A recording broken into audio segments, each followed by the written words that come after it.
Okay. So, hello everyone, and welcome back to day 2 of the Hashnode Bootcamp.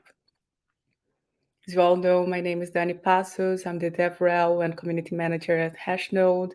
I hope you really enjoyed yesterday's sessions and are ready for another super cool day of engaging talks, practical insights, and valuable networking opportunities here in the chat. And today our team is personal branding and community engagement. So we will have two fantastic speakers lined up for you. First session with Nader Dabit, developer relations of AVE, and he'll be talking about leveraging social media for your monetization. And then Ákos will come up and we'll be talking about building your personal brand on social media. And I'm really confident that you'll find today's sessions really, really cool and valuable as you work towards building a stronger presence in the developer community and leveraging your skills for growth. And I'm also really excited to share with you the powerful Hashnode AI, which is integrated in our Pro plan. Let me even run a quick poll here. Have you guys already tested Hashnode AI yet? So Hashnode AI will help you guys by offering personalized content recommendations, smart code suggestions, optimizing your blog's SEO, and much more. So you can enhance your learning and writing experience and get the most out of our platform.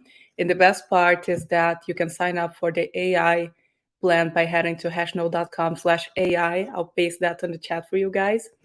And I also want to bring out something really fun, the Hashnode gift box that we were already talking about yesterday. So if you guys really want an awesome gift box, I highly encourage you all to write articles on the Hashnode about what you have learned during the bootcamp, and make sure that you use the tag hashtag Hashnode Bootcamp when posting.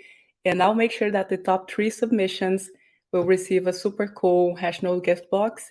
So without further ado, let me see where our first guest is here.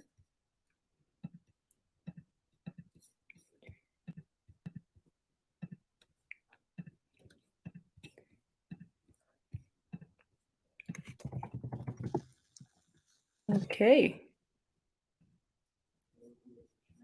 Hey, Nader. Hello. Oh, it looks like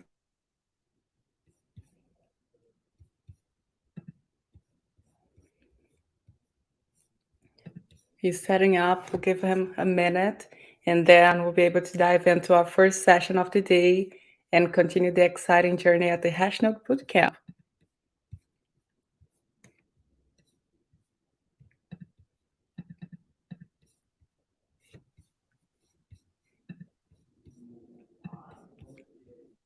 it keeps jumping me back into the wrong camera. Let me jump off and come right back on. Cool.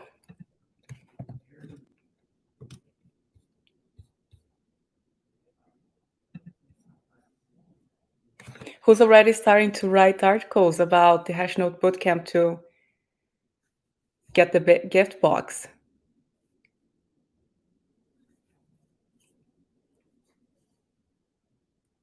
Nice.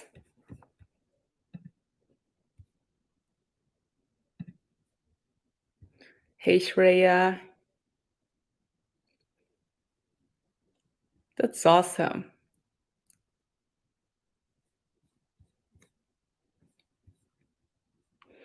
The deadline will be the end of the day tomorrow, the last day of the bootcamp. So after that, I'll be taking a look at all you guys' submissions and selecting the top 3 submissions. That's awesome. Already see some day 1 blogs here.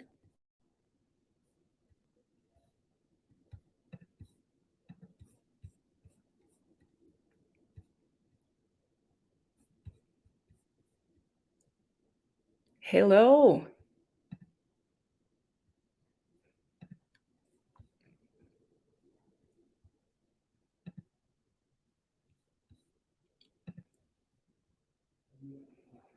In the meantime, let's enter some poll and quiz mode here. So, how has being part of the Hashnode community impacted your personal growth so far? I would love to know that from you guys. You already been publishing articles consistently using the Hashnode AI.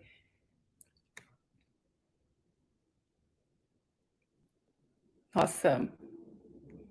I see some of you are really starting to put in some work now and learn from our speakers. That's awesome.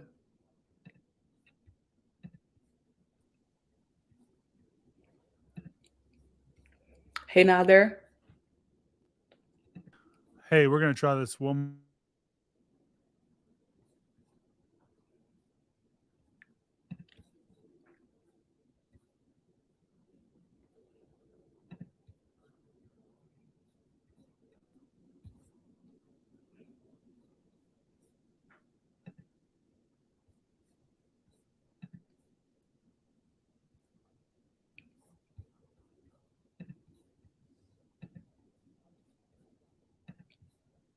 All right, there we go. Okay, here we are. All right, I'll hand you the mic. Have fun and thank you for being with us. Thank you for having me.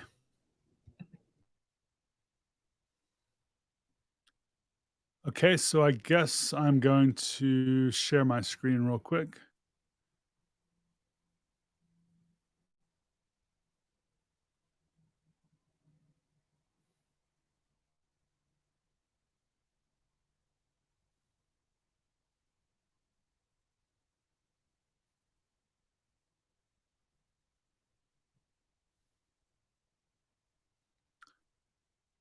So, can people see this okay?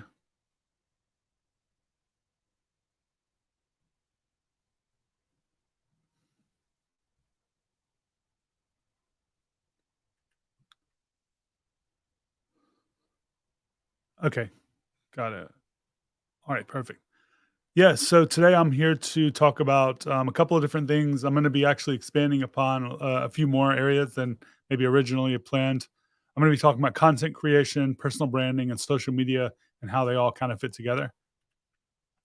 So my name is Nader. I'm a developer, author, and a teacher, and I'm the director of DevRel at Aave Companies, which is Aave Lens Protocol. We also have the Go stablecoin and a couple of other products that we're going to be launching this year. And I'm the founder of Developer DAO, which is a developer community. So to kind of dive into like my perspective, I want to first go over my experience because I have a non-traditional tech background. I am a self-taught developer. I started coding in 2013, and I started creating community events in 2014. Created a coding school here. Created the first set of developer-focused meetups here, and then from there, I started getting into more of the, I would say, um, scalable kind of things that people are doing today with content creation online beyond just in-person events. So I wrote my first blog post in 2015, and it was something that was focused on a problem that I was trying to solve that I couldn't find the answer to at the time, how to configure Webpack. So that was a very good lesson because I wrote that blog post to answer my own question, and I decided to share that information online, and it did really well. And that first blog post had over 1 million people have read it at this point. It's definitely not something that actually works anymore. Like if you tried to follow that tutorial, it's totally out of date. But it became really popular, and it really kind of inspired me to continue creating content. And ever since then, I've been really sharing all the things that I've learned. And this general idea of learning in public is kind of a good thing to keep in mind if you want to grow your network and maybe build more of an opportunity pipeline coming into you. So beyond writing, I started doing conferences in 2016. With the 2 years of experience that I had doing meetups and coding school here in Mississippi, I had created a couple of, or I had a couple of videos of me that I was able to submit to conferences that were just of me talking at these meetups. And using those videos, I was able to get my first talk accepted. And then through conferences and stuff like that, I had a lot of opportunities that came from that. I started a training company in 2017 called React Native Training. One of my uh, clients was Amazon, and then I ended up getting an opportunity to work at AWS in 2018. there for 3 years, and now I've been in the blockchain space for about 2 years. So I want to now focus on this idea of personal branding. And I think the number one question that a lot of people don't really think too deeply about that they should is exactly like what their online presence says about them. So one of the things that you'll notice today is that everyone's just very, very busy. No one has time or attention because you're being drawn in a million different directions from work through social media, through different apps or whatever that you have going on in your life. And therefore, you need to make the most of people's time when you get it from them. So if you're someone that is trying to kind of build a brand or build a name for yourself, when someone sees your online presence, they need to come away with something immediately. And it needs to be the thing that you want to get across. So what I guess I'm trying to say is you need to be very clear about that when you're setting up your Twitter, your LinkedIn, all these different areas that you think people might be, where you're kind of wanting to draw opportunities from. So what are some of the things that have worked for me?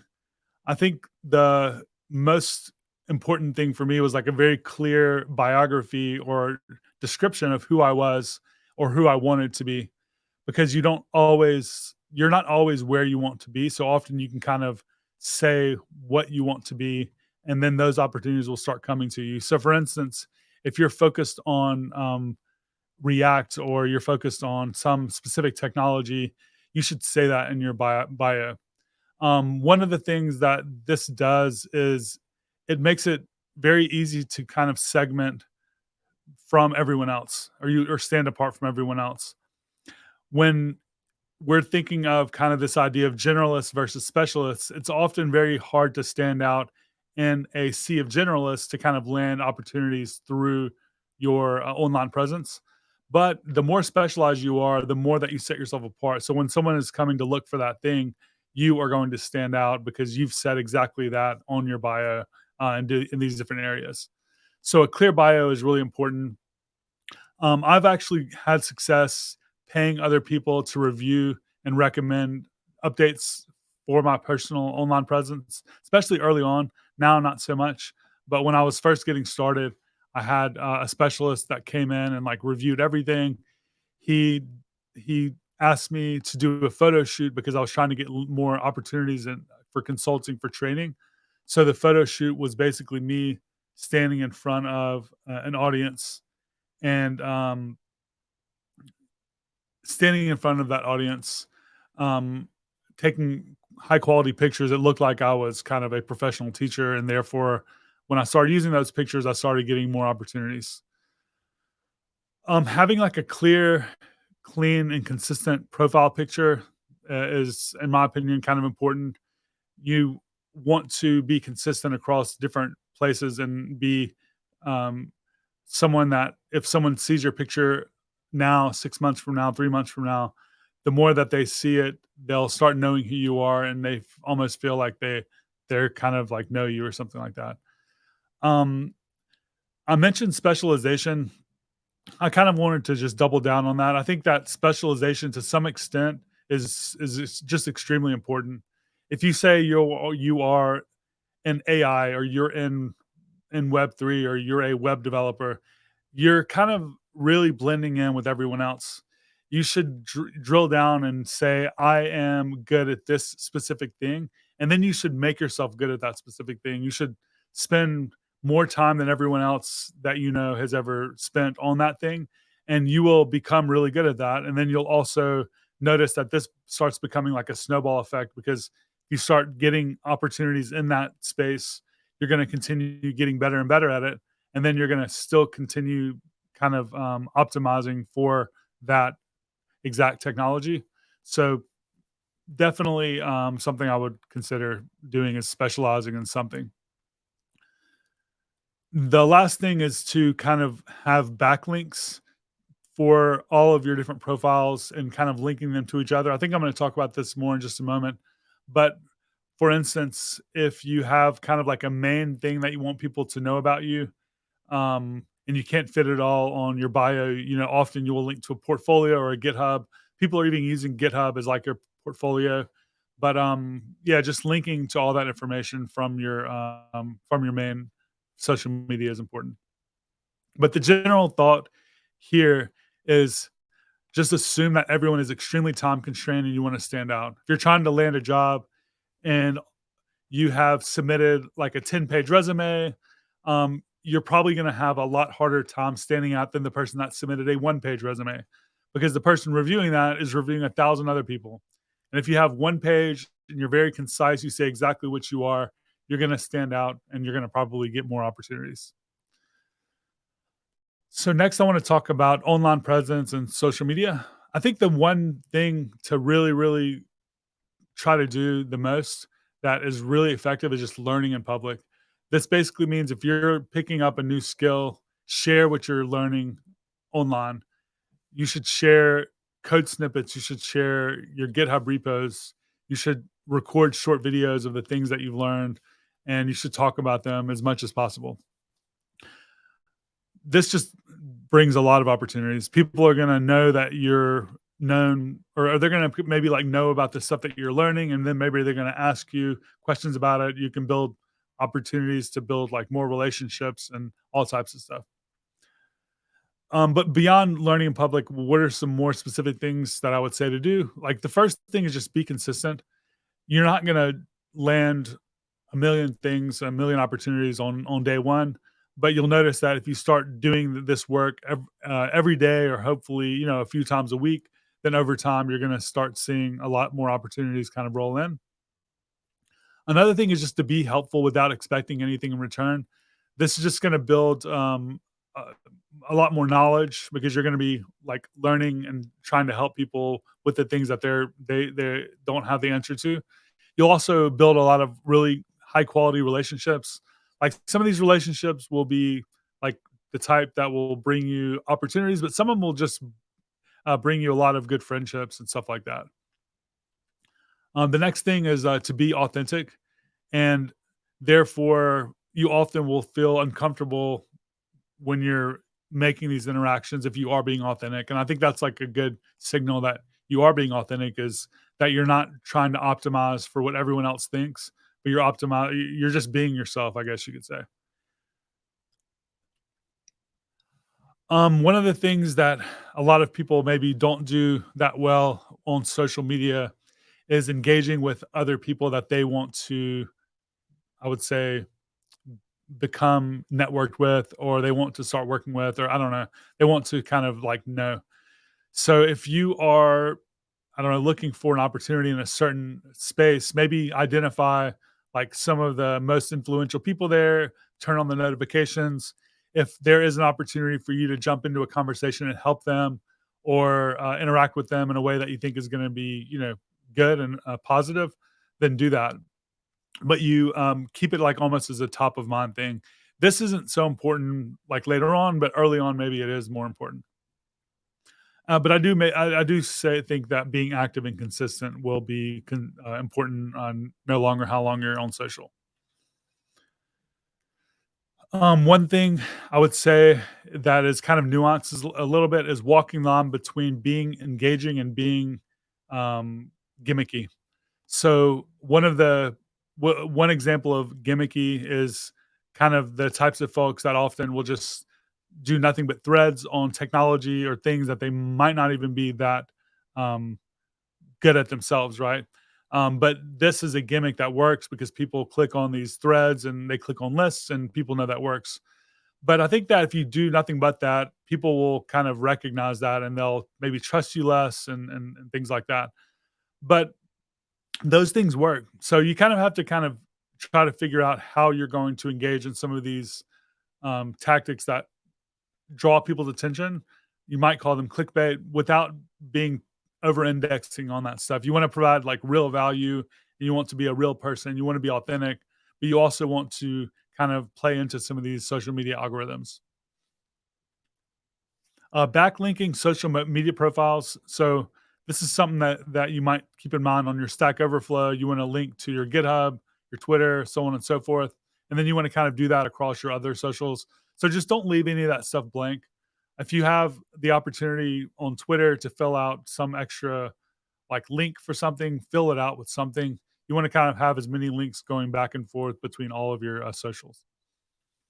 When you're on social media, rich media does often do better. I think we saw the Twitter algorithm was released not too long ago, and I think that they even specifically show tweets with videos and images more than they do others.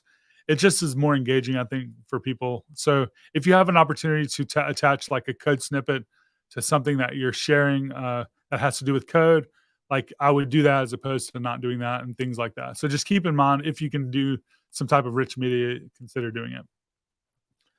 One thing that's kind of weird is that if you're feeling uncomfortable or cringe, then often you're kind of doing something right and you're setting yourself apart by just being authentic. This goes back to that,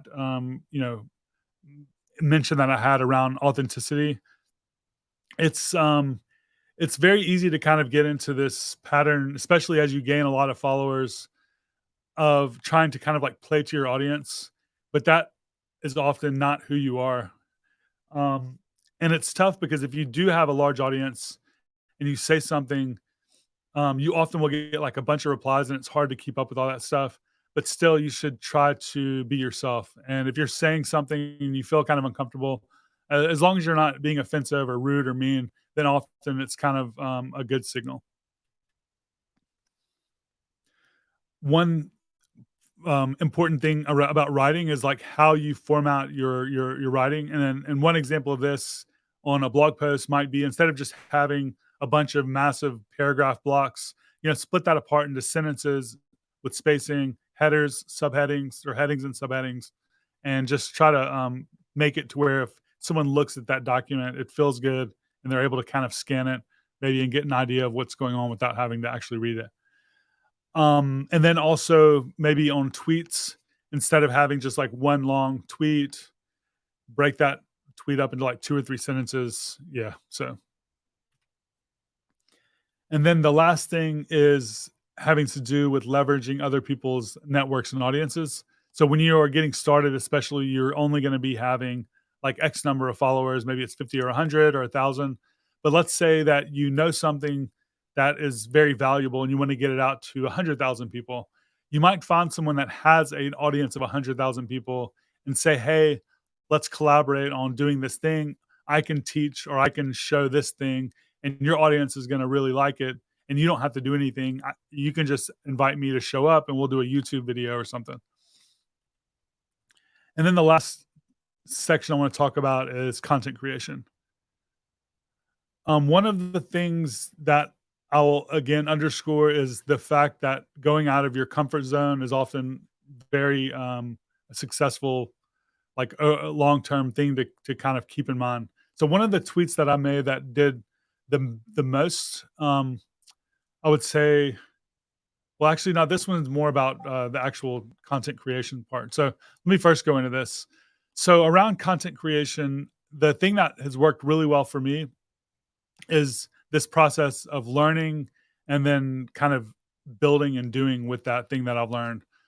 When you learn something new, you have kind of taken a bunch of information that's out there in the world and you've kind of condensed it, or you've kind of made it more succinct for you to understand.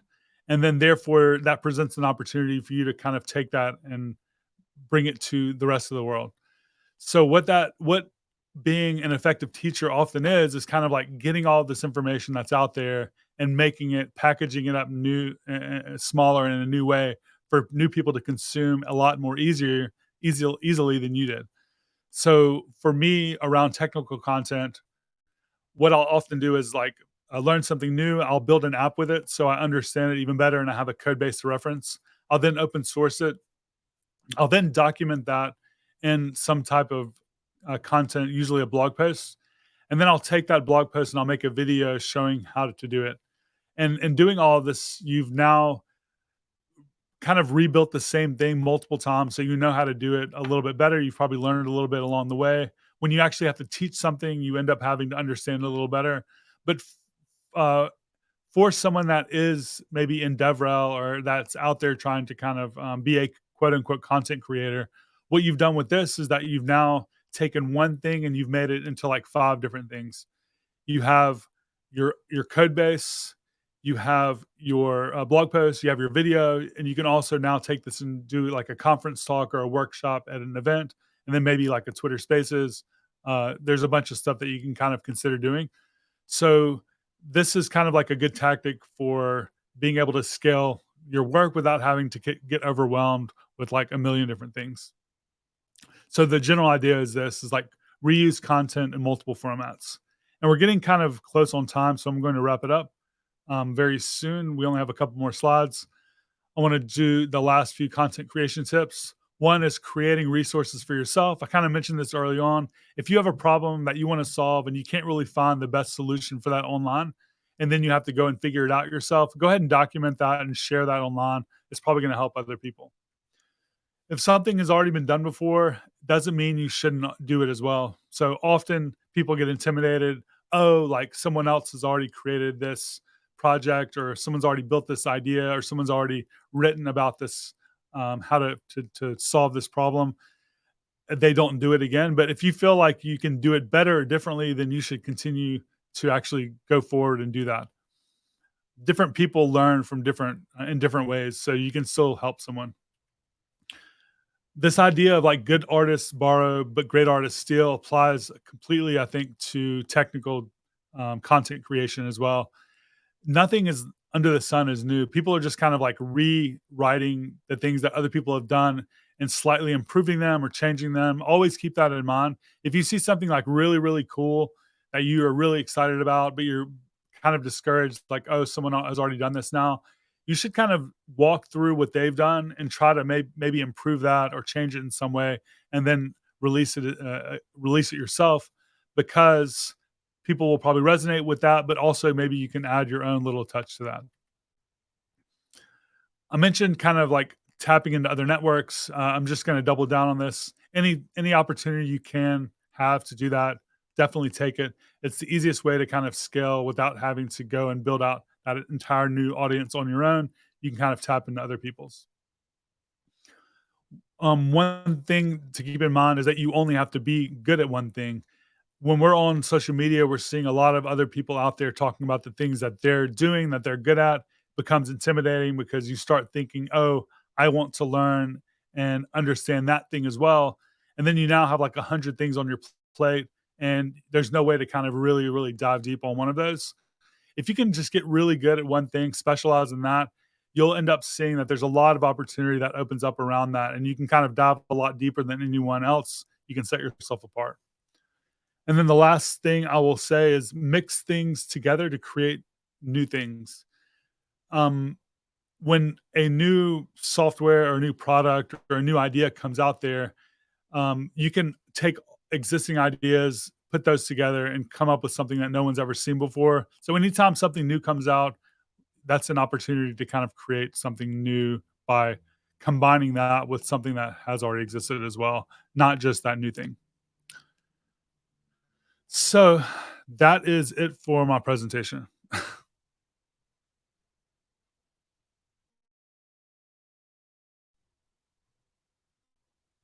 Right, I'm back on stage, and you did receive a few questions, so I'll be going through them with you.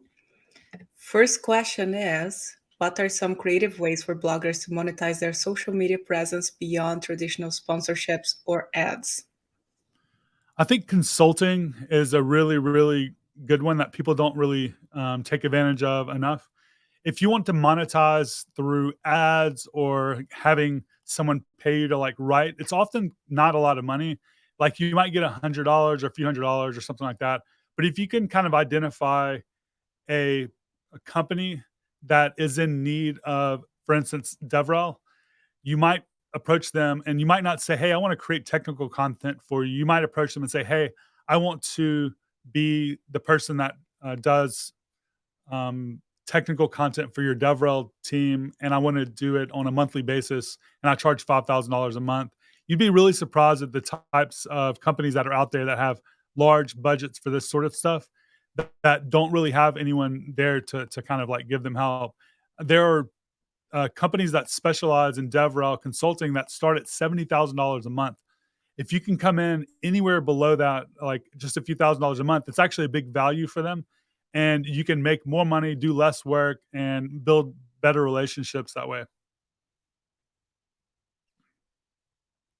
Awesome. Okay. Let me see over here. Is ad revenue worth adding since it reduces the quality of the blog? Are there any alternatives for it? I think that unless you're just a massive company, then no, it's not worth adding, in my opinion, because again, the value that you're kind of trying to extract from the traffic that you're getting is often not that much. Instead, you can again maybe subcontract as a consultant or a contractor for a company that's like looking for some type of like DevRel types of support, and you can kind of position yourself in that way, and you can make a lot more money, and you're not having to show ads, and you can still kind of put some of that content on your own blog. Great, At least that's great my answer. experience. What resources do you use to effectively manage your socials? It has a hard time dealing with that. I think that you have to decide what socials you want to be the most active on, and not try to maybe do everything. And TikTok and Twitter are two really good ones, I think, for um, different technical content creation opportunities there. Um, and so I would really try to focus on like one or two platforms, and that's about it. And then I would kind of take the content that I've created there and duplicate it. So what I often do is if I have an article or something that I've written, I have Substack, so that will go out to all my subscribers. Then I'll share it on Twitter, and then I'll share it on LinkedIn. But I'm really only focused on like Substack and Twitter, and then maybe for video creation, YouTube. But if I create something on YouTube, I'll post it on LinkedIn, post it on Twitter. So you kind of can like redistribute it. But um, so those aren't really resources. That's more of like a strategy that I have, is like not to try to be active on everything. Maybe pick one or two platforms and focus on those. Yeah, I think like the trouble to repurpose content is often like something that many people have a really huge problem about, because you have like a huge presence on Twitter, let's say on TikTok, and then what do you do for long form content on YouTube? So kind of like I fully agree with that, like picking one or two, and then once you're established, think about like growing different platforms. Yeah. Um, how would you kind of like take a piece of content that has already been created previously and then revamp that content with a new touch? Let's say refresh that content. Great question. One example that I actually did recently is that ChatGPT plugins were released, and they have documentation that's completely open source. It's public; anyone can read it. And the only examples that they gave were in Python. I'm a JavaScript developer, and there wasn't a JavaScript example that existed. So I basically literally copied their exact code base into JavaScript and released it in a open source like repo project. Did really well. Had a lot of opportunities that actually came to me from it for like consulting and stuff, even though I didn't take them because I'm kind of really busy. That was kind of me like taking something that was already there and then kind of just reformatting it into a different language and then releasing it. Um, I mean, if you remember the time when React's uh, state management was like a big thing, there were probably like 1,000 different tutorials around how to do something like Redux, for example. But oftentimes, many of those had thousands or tens of thousands of views each, and they weren't really presenting anything different. It was just their own way of redoing it. And if there's a very popular topic, then you can literally just say, "This is my view on how to do such and such and such," and that would be it. It doesn't really have to be anything crazy. Awesome. Okay, maybe a couple more questions. Uh, how to write good content, and what are the points we should always keep in mind while writing? That's a good question. I think there's quite a bit to this to answer this. I think generally though, when you're creating content, what you're doing is kind of teaching, and the best teachers are able to take complex um I would say topics and make them easy to understand. Or they're taking topics that have never been taught before because no one's really actually gone and done that work to kind of make that a topic to have been taught. And they are out there doing this research and they're kind of going into these places that take time and effort to kind of like figure out the answers to it. And then they're condensing all of that information into something concise. So an example of that in DevRel is like if a if you want to do something and no one's documented how to do that, you might like literally reach out to the engineering team that created that thing and ask them questions. And then you might build that solution. And then you might then document how you did that. So for good content, the points that I would say is like, first of all, have a topic that you yourself are interested in that maybe or maybe hasn't ever been kind of like written about before. Again, you can always rewrite similar topics, but generally, if it's something that you're interested in, it's going to come off that way. Create like a really high quality title, so when someone reads that, it's not like it's on that like line of being not really clickbait, but engaging. Like the title needs to be engaging in some way, and then you want to make the content understandable and digestible and easy enough for the like lowest like level person in the audience to be able to still be successful with it. So I'm not going to say dumb it down, but to some extent you want to kind of dumb it down to the lowest that you can get without being too like low level. And just taking like a complex topic and making it less complex. If you've done that, then you've probably achieved at least something. That's awesome. Okay, last but not least, it's a tricky one, by Stephanie. What's your advice for someone that doesn't like learning in public to leverage technical writing and attract opportunities? I personally really get the anxiety from public learning, but I'm enjoying sharing technical content on social. Yeah, I'm reading through the question and thinking right now. I mean, when I share technical content at this point, 100% of it is due to just me kind of having this learning in public process where I'm kind of experimenting, I'm sharing the things that I've learned. And I think that like you could say to an extent everyone that's creating and sharing stuff is kind of learning in public, you know? So maybe like using that language is not the or thinking of it in that way isn't the best like tactic if you're kind of uncomfortable with that perspective. But um I don't know, maybe you want to spend more time building something like very polished and then you want to kind of launch that. I think the general idea here though is sharing what you've done and what you've created and putting it out there in the world. Like just putting things out there in the world is kind of the main idea here. And hopefully those things are valuable to other people and being consistent about it. So I would still go out there and like share the things I'm building. But if you don't want to kind of share the whole process of how you've got there, then I think that's fine too. Interesting. Okay. All right. I'll close out our Q&A. We still have some other questions. So if you guys have more questions for Nader, hit him up on Twitter. And thank you, Nader, for joining us today. Really love your presentation. I can see here in the chat, everyone really had a great time watching your presentation and learning from you as well. So I appreciate you for being here and sharing your insights. Thank you for having me. Of course. All right.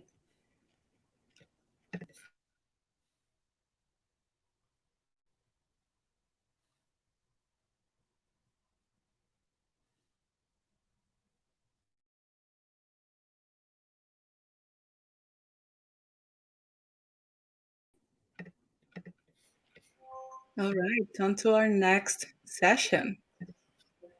Hey, Ákos. Hi. How are you doing? Hey, doing good. Thanks. Thank you. How are you? Okay. Thank you for being here with us. Today, Ákos will be sharing his insights about building your personal brand on social media, which will also be a really great presentation, and I'm excited to have him here. So pass the mic to you and have fun. Okay, thank you, Danny. Yeah, that was a wonderful presentation from Nader, and I would like to okay. So first, let's share my screen and try to figure this out. Okay, cool. Can you see the presentation? Okay, amazing. Okay, so this was a wonderful presentation. You could literally close everything now and just go over to Twitter or your favorite social media platform and start building. You will have success. In case you are interested in my presentation as well, I might be able to give you some fresh or different insights on how I'm building my personal brand on social media and what are the key things that I see here as being really important. To make this presentation memorable, I would like to kick off with a really good joke. I just came up with this one. So imposter syndrome is when you get to talk about building a personal brand after someone who has 10 times your audience. So that's me after Nader. Okay, so let's get started. Building your personal brand on social media. So I'm Ákos. Thank you for the introduction, Danny. I've been programming for a little over 20 years. I spent the past 10 years of my professional career as a software engineer, the last 2 years as a CTO. After I quit, I returned to freelancing because I enjoyed the variety of jobs and working with different technologies. And I can also spend more time writing. I write a lot. I quite enjoy writing. It's a way of meditation for me. It's just a really useful thing to do. Okay, so sorry, I accidentally clicked. Okay, so why build a personal brand on social media? I will give you 4 really simple reasons here. As you can see. So the first are the tools. You have everything right now that you need to get started with building your personal brand. I'm sure you have some kind of text editor, you have internet access, given that you are listening to this presentation. The other thing that is really simple to build, my presentation and the results that I'm going to show you are focused on Twitter, but they are applicable to other platforms as well, TikTok, Instagram, Facebook, or your platform of choice.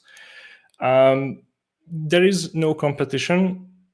You might be asking, okay, why there are like tons of people building personal brands on social media, but I will explain that later. And there are also no rules. So there are a few caveats when it comes to building your personal brand on social media, but I will explain those as well. Okay, so let's get started with these simple tools. So you will need 2 things when you're building your personal brand. The first and the most important is a writing skill, and I really just figured out this in the past couple of months, maybe 6 months, when I realized that how everything is just connected to writing. So, for example, copywriting, when you write content, either a blog post, a thread, or a simple tweet, you want to capture people's attention. You want them to click on your profile, click on your tweet, check out what you have to offer. So copywriting is a way to make people click your stuff, and you're going to run into copywriting everywhere. It's also really, really important for tech writing. I guess most of you are familiar with tech writing or blogging, so you know how writing is an essential skill in this repurposing, Nader also touched on the topic of repurposing and the importance of repurposing your content across different platforms like newsletters, blog posts, tweets.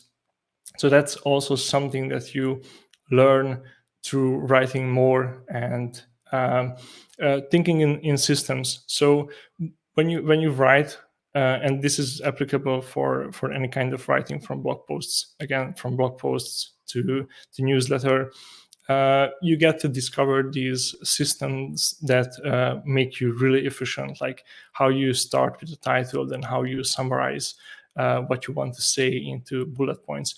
I'm not going to talk about any of this in this presentation because that's not the focus here, but I'm just like giving you ideas, all the different areas that you can improve through writing. Then there is also idea generation.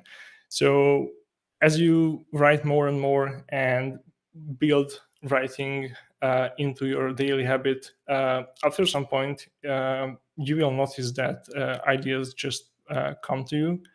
And while in the beginning it's like really hard to come up with an idea, and you are more focused on actually coming up with the idea than the writing itself, after some time this is going to be actually more easier.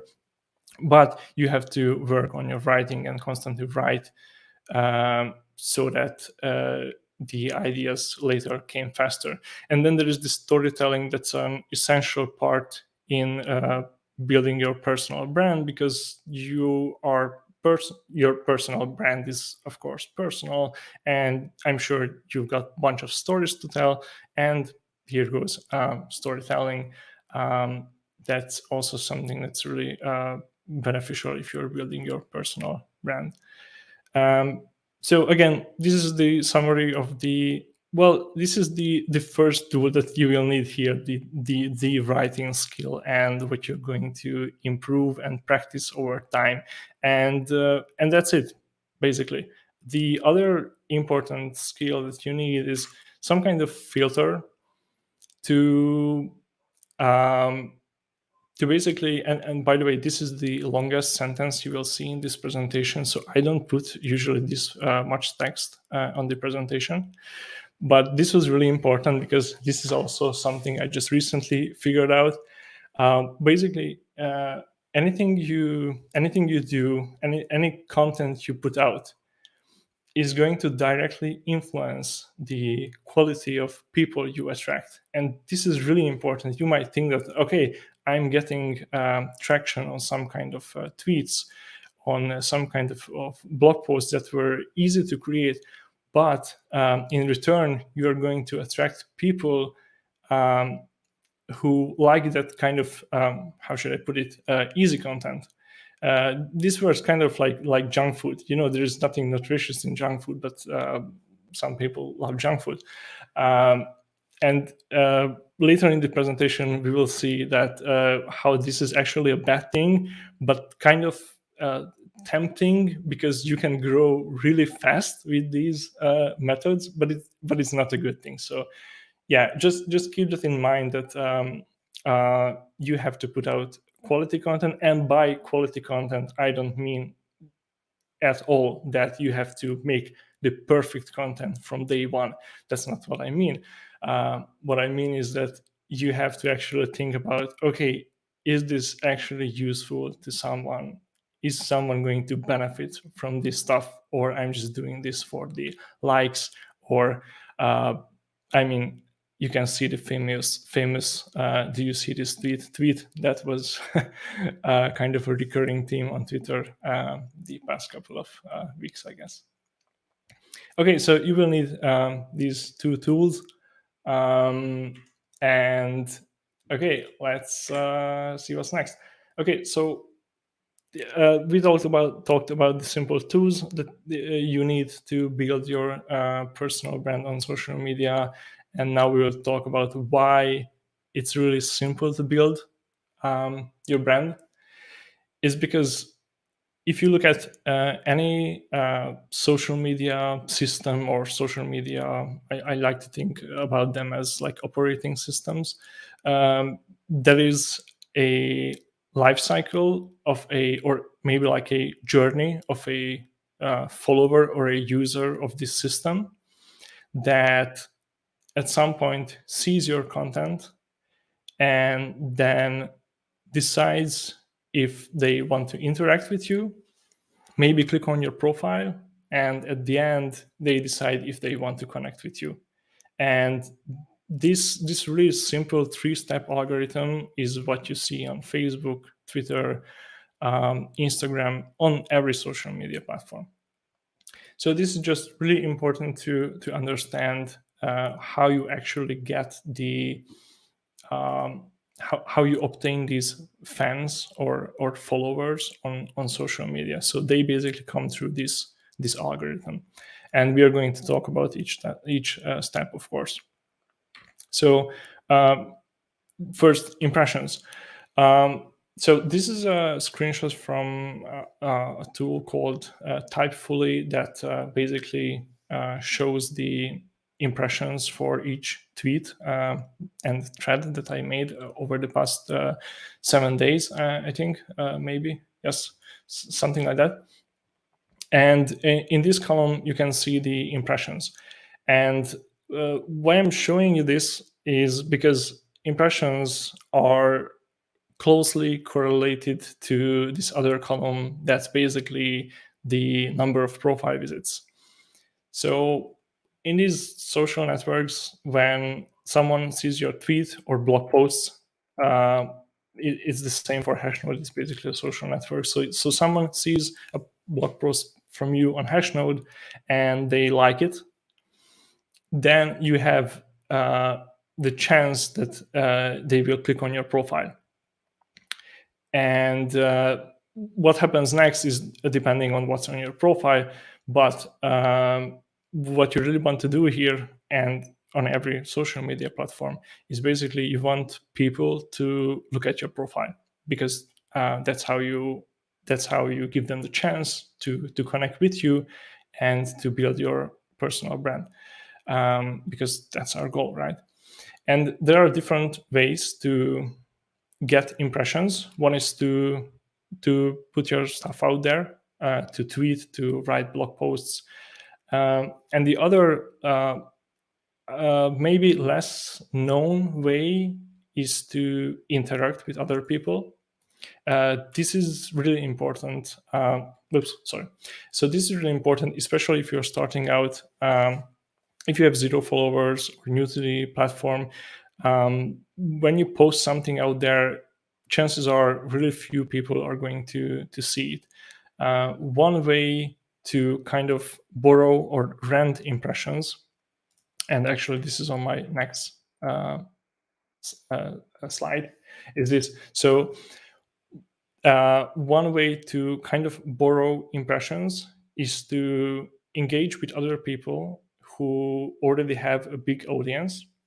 So in this screenshot I made here, I tried to make here a little comparison. I hope it's visible. So this is the screenshot from earlier where I put the impressions, where I compared the impressions to the profile clicks.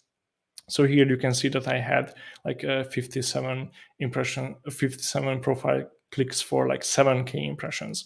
This was my tweet that I made in April. And on the right side, what you can see are actually not my tweets, but my replies to other people's posts. So here I just replied to Levels.io, like wrote basically 3 sentences, which is, I mean, it's a lot less effort than creating a tweet. But I made a meaningful contribution to the discussion that was going on. And what happened? So immediately I got twice as many people to look at my profile. And this is super important if you are starting out, because as I said, you will have no followers, but what you can do to attract these profile clicks and to attract visitors to your profile is to jump into other people's discussion and engage with them in a meaningful way. And they will see that, okay, this guy has the same something. It's maybe like meaningful, maybe worth out. Maybe it's worth to check out their profile. So that's the other way to get profile clicks. And there's a trend recently. People write replies with ChatGPT and ChatGPT enhanced add-ons. I wouldn't recommend doing that for two reasons. It's really obvious, because the add-on essentially rephrases and then adds a big nothing to the rephrased version of the tweet. So it's just really, really annoying to see those replies. And the other thing is people remember.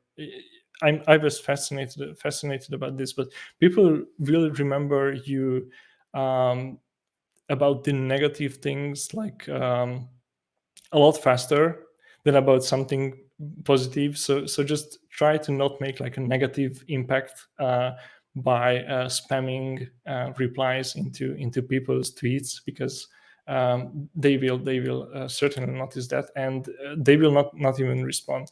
In fact, nobody who sees your reply will respond, but they will remember you.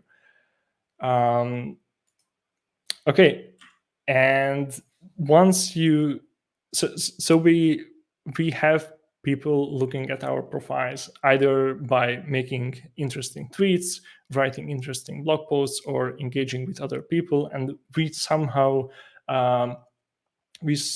make them click our profile, and they come to our profile when they decide if they follow us or not. So this is the like the third step of this really simple algorithm, the decision, and this is where most of the stuff happens. I would say the most important stuff happens. This is where they decide if they follow you. So this decision and all of these things are happening really fast, like in a matter of seconds. Just a quick look at someone's profile and you already know, like maybe even subconsciously, if you want to follow them or not.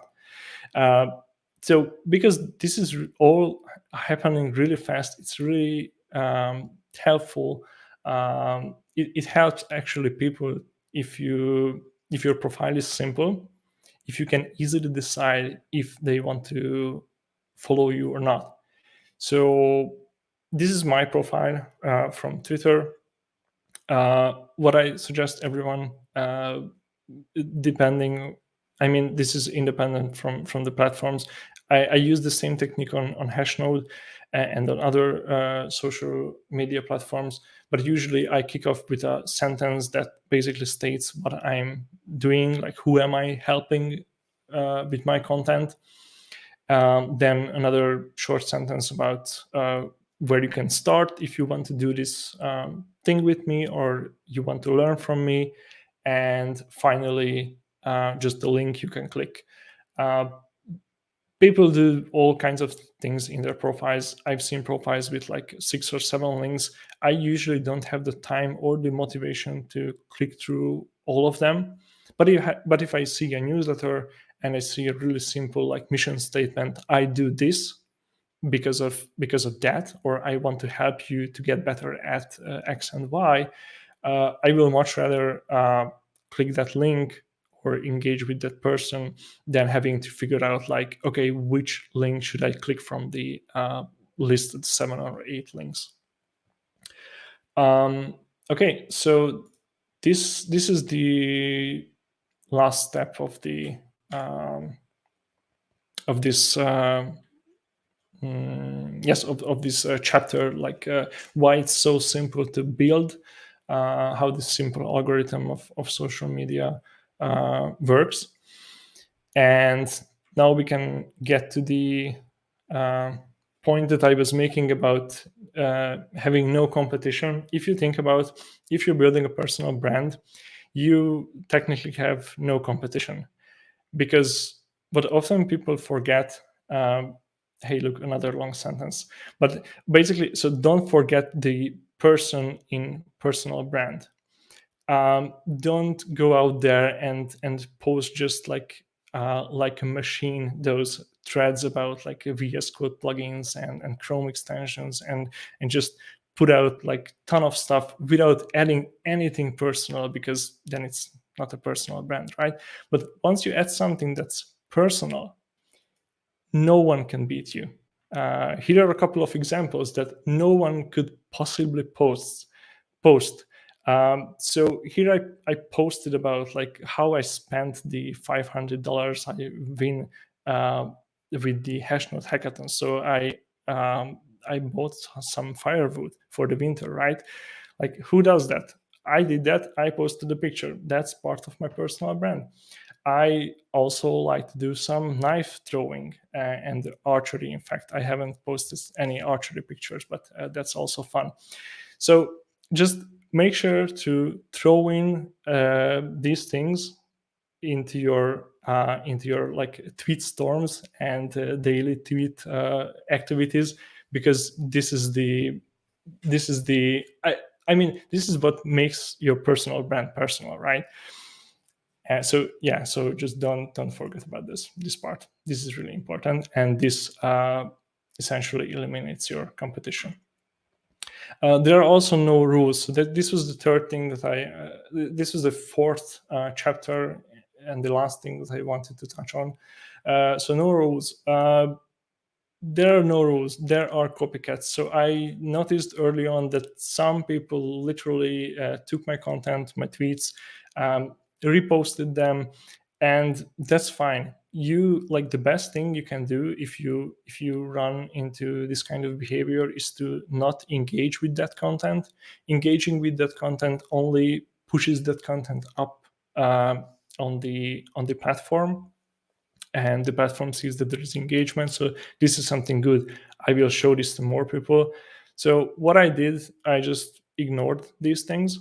Yes, I got frustrated for a bit, but they can borrow your content and steal your content, your tweets, but they cannot really steal your audience. I think that's impossible.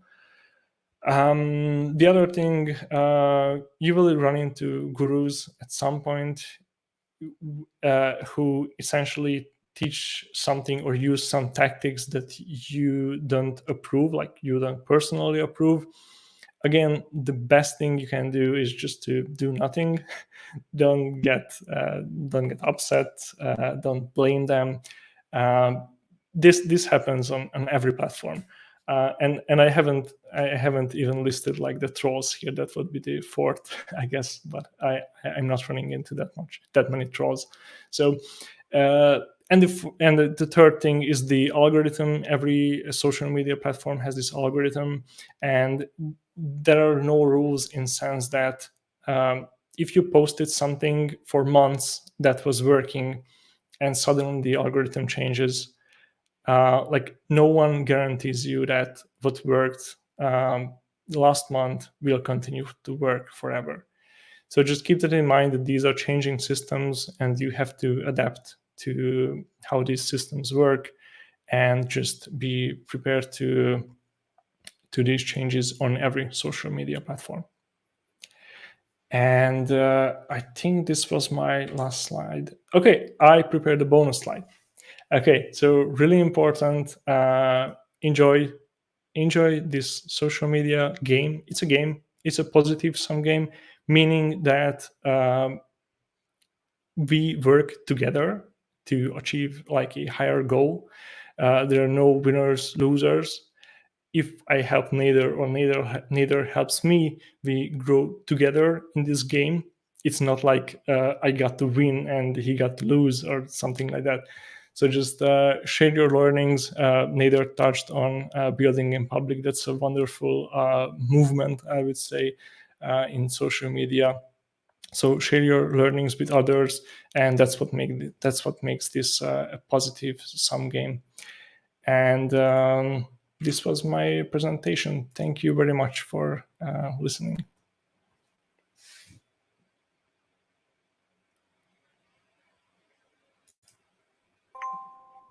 All right, I'm back. That was a Hey, great welcome back. sharing. Thank you. We got quite a lot of questions, so Oh, wow. let's get. Okay. All right. Which pattern is better for blog to attract more audience, or always stay like? Should you like choose unique topics or choose more common topics when writing? That's a very good question. So it depends what you are going for. So uh, I would go for the unique topics because how I approach blogging, and I'm not really a technical writer, so I maybe I'm writing technical articles because I'm a programmer, but I'm not like focused on technical writing. I write a bunch of other articles as well. But when I write an article, I always start from the problem that I'm having or I just solved. That might not be unique because other people are using these frameworks as well. But I don't go like, okay, and thinking like, okay, what would be the most popular Next.js topic to write about or something like that. Of course, you can do that. There is absolutely nothing wrong with that. And I'm like 100% sure that if you go for the most popular topic, even then you will learn something. Nice. But to answer the question, to attain more audience. So if you're focused on the quantity, which like this question is focused on the quantity, then I would say like more popular topics, not necessarily unique topics, but popular topics would be like faster and easier probably to get to more audience. Absolutely, especially as there are a lot of people looking for them and trying to solve the same problem, same issues. So, absolutely. Okay. Is there any trick or hacks to increase your social media following? Yes, actually, ton of hacks and tricks, and I didn't touch on this subject on the presentation enough, I think. But the funny thing is these hacks work, and I try them, and I'm absolutely open about this. You shouldn't do this because yes, I think this was in the beginning of my presentation, like the do you see this tweet thing. So there are ways to trick your audience or people to follow you, and there are certain types of content that you can create that will attract more of these fast followers, but that's no good, right? I, Absolutely. I'm not sure if I answered the question, but yes, there are tricks to this, and they work. I wouldn't recommend using them. I would recommend avoiding them at all costs, actually. Maybe creating value in the long term and kind of like really caring deeply about your audience should be like a better hack. Not necessarily as fast as expected, but it's definitely better Yeah. for the long term and also for your personal brand, right? Yes, you cannot really sell those as hacks because those they take lots of time and effort to create, while the hack comes from the promise that this is something that you can do fast and you will get a lot of something else. So Absolutely. yeah. Oh, this is a great one.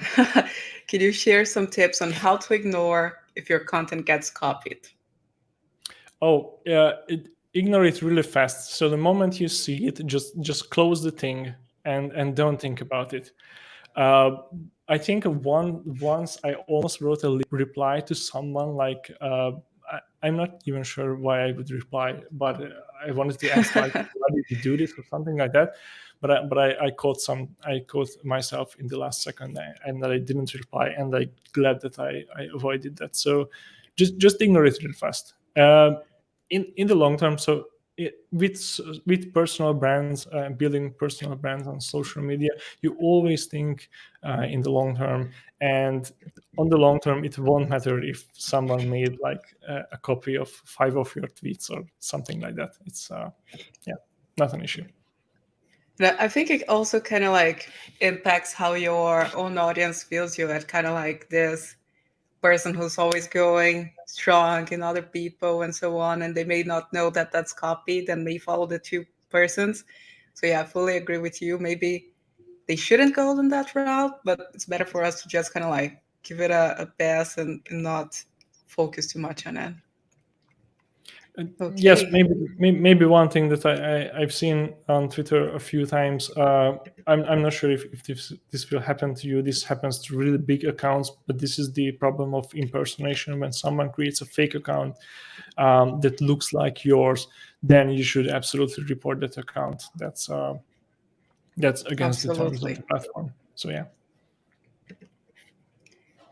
Can you provide us the names of these two, like the tools that you use to manage your Twitter and other socials? I think they were really excited in the chat about that and really wanted to know the names of the tools that you use on a daily basis. Yeah. So I tried pretty much.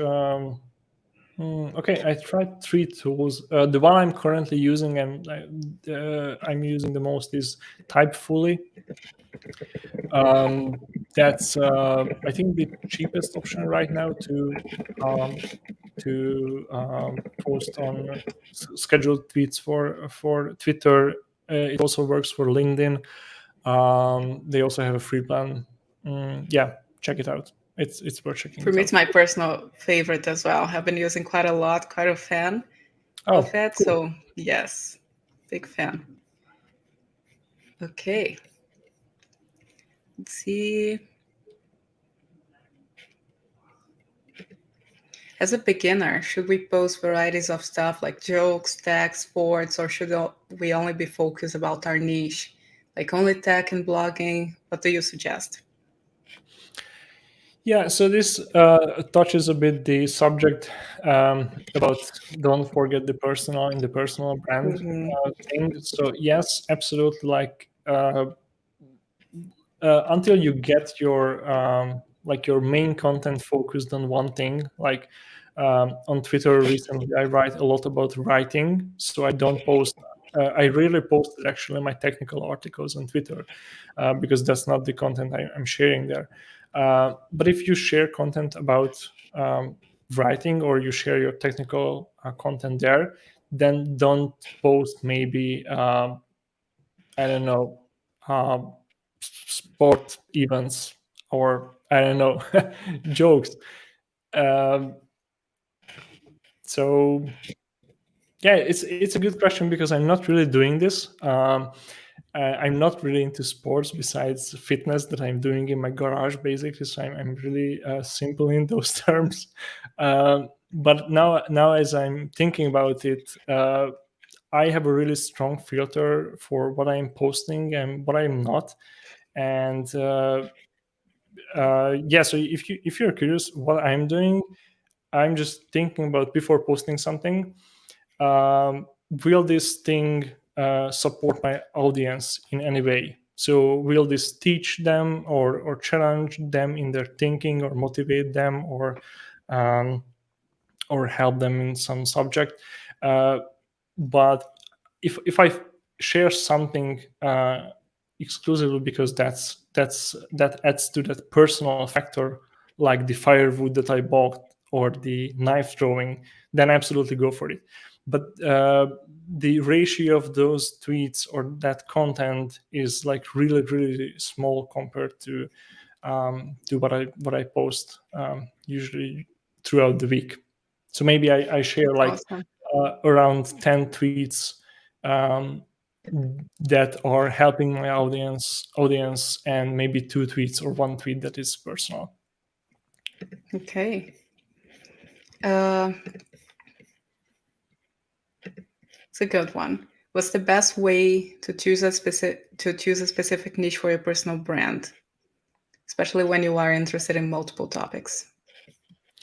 Yeah, I had this question recently. I was asking the same question myself because I was confused for a second. Like, okay, do I need a third blog where I would write about something else that I really like? And I wrote a blog post about this. And what's the best way to choose specific niche? Well, yeah, read my blog post, but basically the breakdown goes like this. Consider what's the most fun for you to do. My experience is that I get bored really fast with things. So if I don't like truly enjoy writing about something, I won't write about it. I cannot force myself to do that. So for me, that's Nice. like the top priority when I'm deciding what I'm going to write about. Okay, maybe a couple more questions. Had a lot of questions here. So, Cool.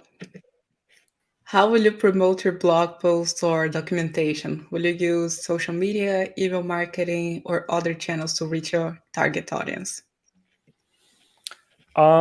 So for blog post, I'm not really promoting my blog posts. Maybe I should, but the wonderful thing about social blogging, like Hashnode, or there are a couple of other social blogging platforms out there, is that they do the promotion for you. That's why you use them. Uh, because there are like thousands other ways how you can blog. You can just set up your own blog somewhere and no one's going to see it, but you can set up your blog on Hashnode, for example, and then Hashnode will promote it to their users. So that's one thing. And the other thing is that if you really want to get into this blogging thing, you will learn about SEO and how Google indexes stuff and how are actually other people going to find your stuff. Because when I'm looking at your analytics, like 80% of my visits are coming through Google, because people simply search for the stuff that I write about and they click on that. And the other 10% is maybe Hashnode, and 10% is like random other sources. So I'm not really promoting them. You can promote them on Twitter. Sometimes I post what I wrote in my newsletter on Twitter. There is nothing wrong about that. But if you want long-term traffic and solid gains in terms of visits to your blog posts, then definitely go for SEO, because you will just attract so many, like much more readers that way than by promoting through your social channels. Absolutely. I think like finding the right publishing platform. Hashnode will always push your post to the right community. So you use a tag JavaScript, Next.js, other tech stacks. You can always get visibility from that. So that's really important. Yes, and One very last question. cool. How much time should one should give to writing a quality content? Oh, this is a good one. This is similar to the question like how long should a blog post be or something like that. So I would say this we have this idea of quality content, but this is a bit of an abstract thing, because the quality content. So if you feel that your so if you feel that your content is helping someone, and it's either helping someone, motivating someone, or entertaining them sometimes, that's quality content. And if you created that's good enough. Go and create the next piece of content. So quality content is not the perfect content. It's the content that serves its purpose, helps your readers achieve something, go from point A to point B, things like that. So don't think about quality content like the perfect content. And how much time you should give to it.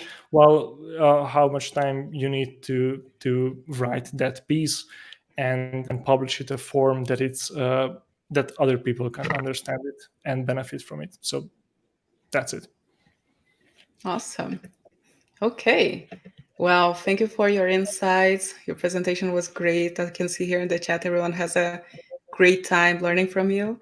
So I appreciate your time and you for being here with us. Thank you, Ákos. Thank you very much. Bye. Bye bye.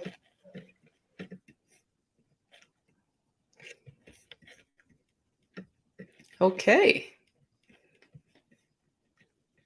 How's everyone doing here in the chat? Did you guys have fun?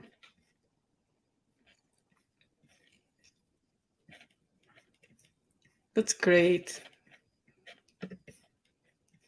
Okay, everyone. So that concludes day 2 of the Hashnode Bootcamp. Thank you all for joining us today and exploring the world of personal branding, community engagement, and the developer community. I hope you all really love the sessions from Nader and Ákos. And as we wrap today's session, I would like to remind you to engage with the speakers, all the attendees. I see that you guys are connecting here in the chat. And your participation is what really makes this event fun and a great experience for everyone. And also don't forget about the Hashnode gift box. So share your insights and learnings from the bootcamp in an article on Hashnode using the hashtag Hashnode Bootcamp. And the top 3 submissions will receive an awesome Hashnode gift box filled with surprises. And I'm really excited to hear everything that you guys will write there. And make sure to stay connected with us and see you all tomorrow.